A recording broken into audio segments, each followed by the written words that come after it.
mais uma aula.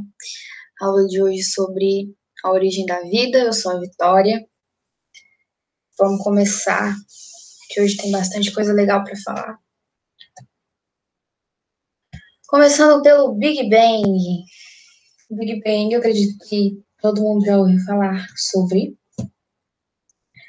Então, para a gente começar a falar, pensar sobre o surgimento de tudo, tá? Então, vamos pensar assim, havia um momento do mundo que não existia nada, não existia universo, não existia galáxia, não existia nada.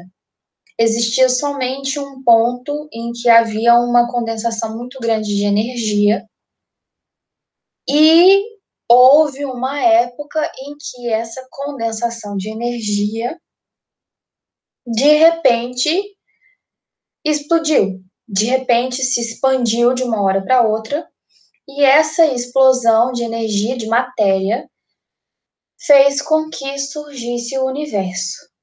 Tá? Essa explosão, essa expansão é chamada de Big Bang. Então, uma das explicações do surgimento de tudo é a teoria do Big Bang, de que a partir de uma explosão de matéria e de energia é que começou-se a se existir tudo e formou-se o universo, tá? Então, isso aconteceu há cerca de 15 bilhões de anos. 15 bilhões de anos. Então, a partir dessa explosão, criou-se o universo, só que era tudo muito quente, certo? O universo era um lugar quente, muito, muito, muito, muito quente. E começou-se um processo de resfriamento do universo, tá? Então, foi preciso que as coisas se resfriassem para que começasse a surgir outras coisas. Então, depois desse processo de resfriamento, cerca de 1 bilhão de anos depois do Big Bang, ou seja, depois da explosão, a partir do esfriamento e a partir da união de partículas subatômicas que estavam rolando por aí, então essas partículas subatômicas se uniram e formaram o que a gente conhece de galáxia, né? Formaram as galáxias. A nossa galáxia, como vocês sabem, é a Via Láctea, né? E aí, então, a partir do surgimento dessas galáxias e da união do condensamento de outras partículas, do condensamento de átomos, é que começaram a surgir os corpos celestes, ou seja, os planetas, as estrelas, os satélites e tudo mais. Então, vocês veem como que é uma história meio louca, assim, difícil de acompanhar mesmo, mas em tese é isso que aconteceu. Então, explodiu tudo, depois resfriou porque estava muito quente, aí depois umas partículas que estavam rolando por aí se uniram e formaram as galáxias, depois outras partículas, outros átomos que estavam por aí se uniram de novo e formaram os corpos celestes, tá? E esses corpos celestes incluem os planetas, as estrelas e tudo mais. Então, tudo bem, formou-se o planeta Terra. Só que acontece que o planeta Terra não era como ele é hoje, certo? Não era azulzinho, cheio de água, cheio de plantas, cheio de animais. Não era. O planeta Terra era basicamente uma bola pegando fogo. Uma bola muito, muito, muito, muito quente, que não existia nenhuma mínima possibilidade de vida, certo? Então, o que aconteceu foi que a Terra precisou passar também por um processo de resfriamento. Então, a partir de um processo de resfriamento que durou muitos e muitos anos, que a Terra começou a se resfriar e a partir desse resfriamento começaram-se a soltar, né, a surgir no ambiente gases e vapores. E aí esses gases originaram o que a gente conhece como atmosfera. A atmosfera, vocês sabem, é a camada de ar que envolve o planeta, né? E essa camada de ar é composta por gases como o oxigênio, o gás carbônico, o nitrogênio, entre outros. E os vapores originaram as chuvas, certo? A precipitação de água. E aí, a partir das chuvas, começou a chover demais, a chover muito, muito, muito, e o planeta passou por muitos anos de chuva. E a partir dessa chuva é que essa chuva começou a se localizar, né, nas superfícies mais baixas do planeta e a se condensar ali, que foi a formação dos oceanos. Então, os oceanos foram formados a partir da união, né, a partir da condensação de toda essa água nas superfícies mais baixas do planeta, tá? Então, como vocês podem ver, foi muita água que caiu, certo? Então, já falamos do processo de resfriamento. A partir do surgimento dos oceanos, nós temos o surgimento das primeiras formas de vida, tá? E formas de vida, nós estamos falando de micro-organismos como bactérias e algas, ou seja, nós estamos falando de formas de vida microscópicas ainda, tá? São micro-organismos, bactérias e algas, certo? Posteriormente, e isso aqui, gente, eu tô falando numa cadência, só que foram muitos e muitos anos, milhões de anos de uma etapa para outra, tá? Vocês sabem disso, né? Olha, 3,5 bilhões de anos atrás surgiram os primeiros micro-organismos. E aí, há 450 e 350 milhões de anos atrás, é que desenvolveram os peixes, as plantas terrestres e os anfíbios, tá? Então, isso aqui eu estou mostrando de forma sequencial, mas isso aqui levou bastante tempo para acontecer, tá? De uma época para outra, tá? E aí, aconteceram depois, né, do surgimento da primeira forma de vida, o surgimento dos peixes, das plantas terrestres e dos anfíbios. Os anfíbios, vocês sabem, são os peixinhos, os sapinhos e tudo mais, aqueles animais que precisam fazer a reprodução deles na água e que eles conseguem viver tanto na água quanto na terra e tudo mais. Depois é uma época que a gente conhece bastante, que foi a era dos dinossauros, né? Depois da, das plantas, dos anfíbios, e eram os répteis, né? Os dinossauros eram répteis gigantes que habitaram a Terra durante muito tempo e predominaram tudo, tá? Porque eles eram grandes predadores. E aí os répteis, vocês sabem, são os animais que a maioria são ovíparas, que, ou seja, se reproduzem através, eles colocam um ovo e o filhote deles se reproduzem ali, se desenvolvem ali dentro do ovo, e eles são terrestres e tudo mais. E aí eles foram grandes predadores e dominaram a Terra por muitos anos, muitos milhões de anos, tá? E aí depois aconteceu a extinção dos dinossauros, e a partir da extinção dos dinossauros foi possível o desenvolvimento de outras espécies, né? Porque como eu acabei de dizer, eles eram grandes predadores. E isso, consequentemente, fez com que as outras espécies de animais, de uma certa forma, acabassem sendo impedidas de se desenvolverem muito, né? Então, a partir da extinção dos dinossauros, outras espécies puderam se desenvolver, como as aves e os mamíferos, tá?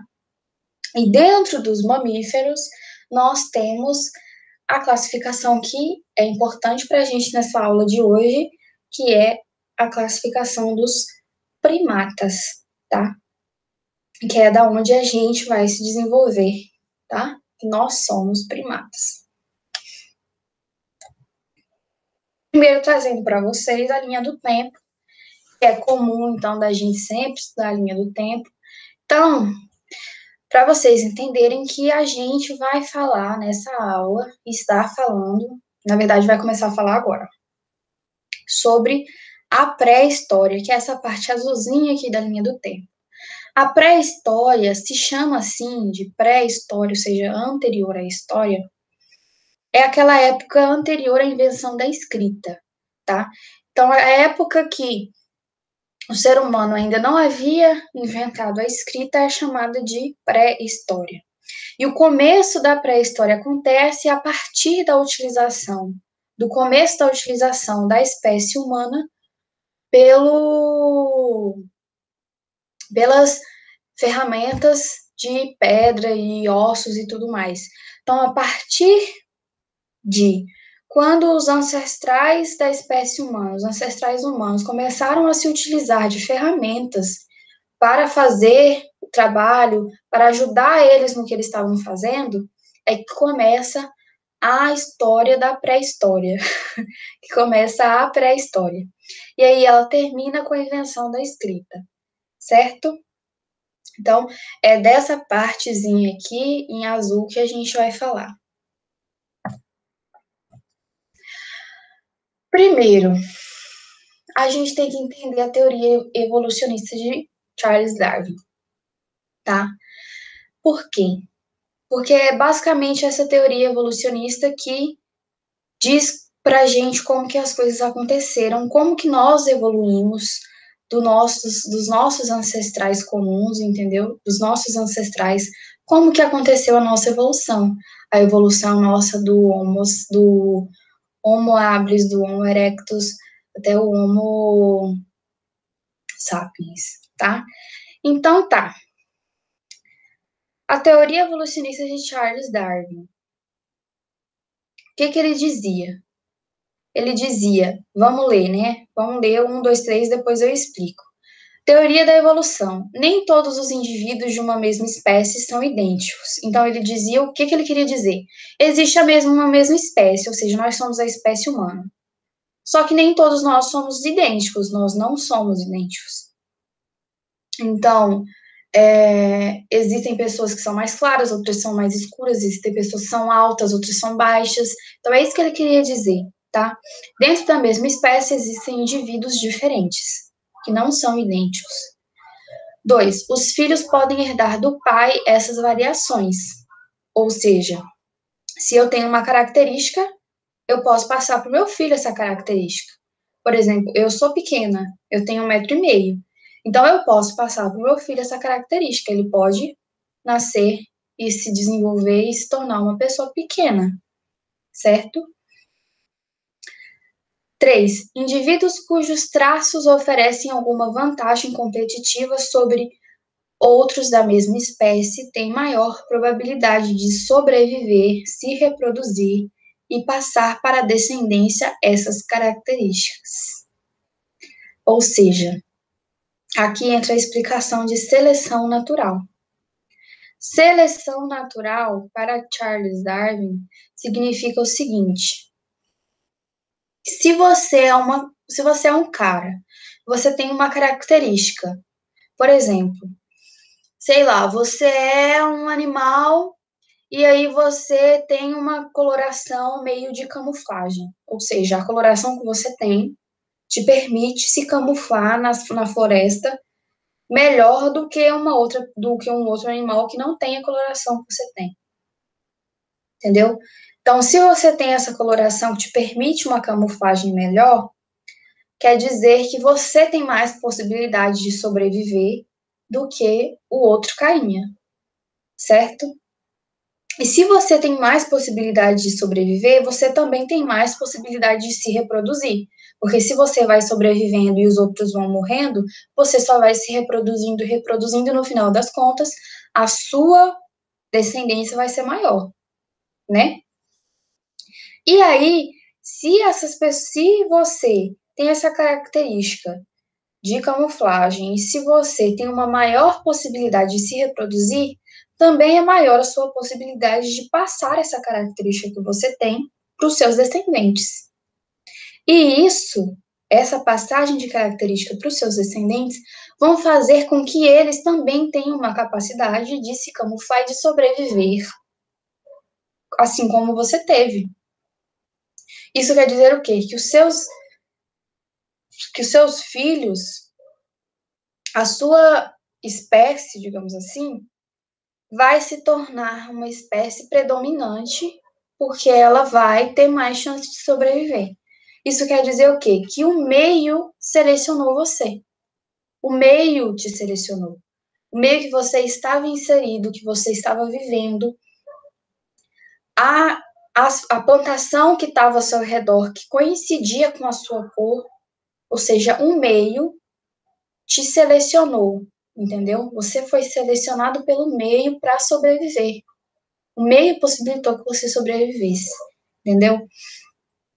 E é isso que quis dizer Charles Darwin, entendeu? É a mesma coisa que existe outra teoria evolucionista que dizia o seguinte, que é a teoria de Lamarck. É uma outra teoria evolucionista, mas ela, com o tempo, ela foi classificada como incorreta, tá? Ela dizia o seguinte, que características que você desenvolve a partir da sua vida, no seu corpo, passa para os seus filhos, certo? Então, quer dizer o seguinte, tipo assim, sei lá, se ao longo da minha vida eu consigo, sei lá, desenvolver alguma característica no meu corpo, aí eu consigo passar para os meus filhos, entendeu? Só que isso, hoje em dia, a gente sabe que não é uma forma correta de pensar, entendeu? Que a gente sabe que somente vai se passar para os nossos filhos características que têm a ver com, com o óvulo, o espermatozoide, entendeu? Que tem a ver com as células reprodutivas da gente. E não com coisas que eu desenvolvo depois da minha vida, entendeu? A partir da minha vida no meu corpo, entendeu? Isso quer dizer, um exemplo bastante interessante para vocês conseguirem entender o que eu estou dizendo, é o exemplo das girafas, certo? A teoria de Lamarck, que é essa que eu estou falando agora, dizia que as girafas, elas tinham um pescoço pequeno. Só que, como elas precisavam alcançar o alimento no topo da árvore, elas precisavam esticar o pescoço delas. E aí, com o tempo, de tanto elas precisarem fazerem esse esforço de alcançar, o pescoço delas foram aumentando com o passar do tempo, até elas conseguirem alcançar o alimento que elas precisavam. Então, essa é uma teoria evolucionista que a gente conhece hoje em dia que está errada, e que é a que eu estou falando, que é a teoria de Lamarck. A teoria de Darwin, que é aceita hoje em dia, é a seguinte, de que, na verdade, acontece que antigamente existiam girafas do pescoço pequeno e girafas do pescoço grande. E aí, como as girafas do pescoço grande conseguiam alcançar os alimentos no topo das árvores, elas foram sobrevivendo e as que tinham o pescoço pequeno e não conseguiam se alimentar foram morrendo. Entendeu? Então, o meio selecionou as girafas de pescoço maior e elas conseguiram sobreviver. Entendeu? Porque no meio que elas estavam só existia alimento no alto. E porque elas tinham um pescoço grande e elas conseguiram se alimentar, elas sobreviveram, enquanto as que não conseguiam morriam. Certo? Então, essa é a seleção natural proposta por Darwin. Entende? Ou seja, o indivíduo que tem maior aptidão para sobreviver no meio é o que sobrevive, entendeu? Então, entendendo a teoria evolucionista de Darwin, a gente vai passar então para o próximo slide, que é a evolução do ser humano. Então, o que Darwin fala também? Darwin fala sobre a existência de uma ancestralidade comum. Ele defende isso. Ou seja, quer dizer, ele diz assim, que existe um momento que o ser humano tinha um ancestral comum, certo?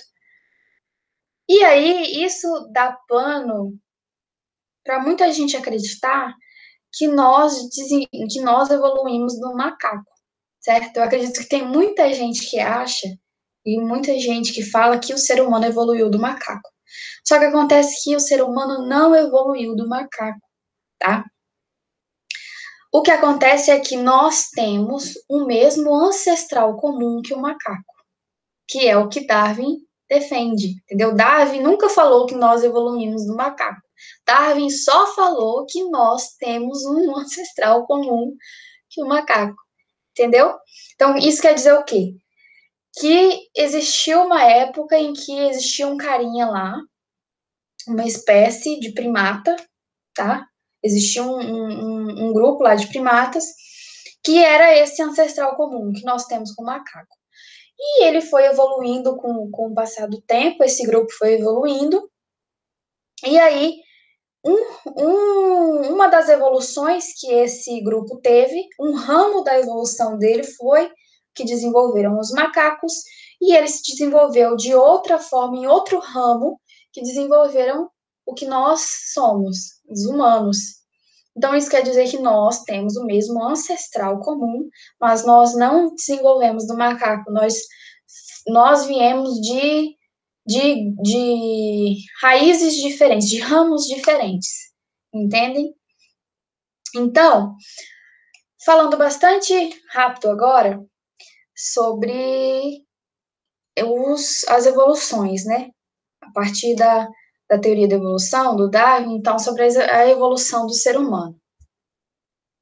Nós temos o Australopithecus, que é esse primeirinho aqui, que ele não faz parte ainda do gênero Homo. O gênero Homo vai ser, então, as últimas evoluções, né, os últimos grupos que são os mais próximos do humano moderno, né, que nós conhecemos. Então, nós temos o Australopithecus, ok. Depois temos o Homo habilis, que aí sim a gente começa a falar sobre o gênero Homo, que é, né, as características que vão classificar os humanos modernos, né, as últimas espécies, as últimas evoluções que nós teremos. E esse Homo habilis aqui é o que eu estava falando sobre o carinha que começa a aprender a utilizar ferramentas de pedra e de ossos para ajudar ele nas coisas que ele fazia. Então, a partir esse carinha aqui começa com isso, entendeu? Então, a partir daí que a gente começa a estudar a pré-história com ele, tá? E aí depois nós temos o Homo erectus, que é o carinha que vai andar ereto, né? Que vai melhor andar ereto, ou seja, vai ser mais alto, com o tronco mais ereto e tudo mais, por isso que ele carrega esse nome. O Homo neanderthalensis, que vai ser o carinha que vai começar a se adaptar melhor em ambientes frios, caçador e tudo mais, tá? Vai ser na evolução do neanderthalensis que a espécie humana vai ser a maior caçadora, né? Que a gente conhece, maior caçadora de todas, né? De carne crua mesmo e tudo mais. E, por último, na verdade, não por último, né? Nós temos o Homo sapiens. Homo sapiens quer dizer homem sábio. Sapiens quer dizer sábio, né? Isso quer dizer o quê? Que a partir daí, o homem vai ser considerado por aquele homem que sabe, ou seja, o homem que carrega características de raciocínio, o homem que sabe, o homem sábio. E existe também, depois dele, que é a subespécie do homem sapiens, que é o Homo sapiens sapiens, que é o homem que sabe. Ou seja, é o homem que, além de saber, ele sabe que ele tem a capacidade de raciocínio, que ele sabe que, diferentemente dos outros animais, ele possui essa capacidade. Entende? Então, ele sabe que ele sabe que ele é um predador maior, um predador bem mais importante do que os outros predadores da natureza. Por quê? Porque ele tem domínio sobre as coisas, ele tem capacidade de raciocínio para ter domínio sobre as outras coisas, sobre o fogo, sobre tudo mais, entende? Então, ele é o Homo sapiens sapiens, o homem que sabe, tá? E isso vai ser bastante importante para a gente estudar nessa caminhada aí sobre a, a evolução do ser humano. Então, eu falei bastante rapidinho aqui sobre esse último slide, porque isso vai ser matéria para a próxima aula que eu vou fazer para vocês. Então, a gente vai estudar melhor e mais aprofundadamente sobre esses carinhas aqui, tá? Então, a gente vai falar sobre o período paleolítico e neolítico numa próxima aula e, por enquanto, a gente fica por aqui. É isso. Espero que vocês tenham entendido e gostado. E só isso.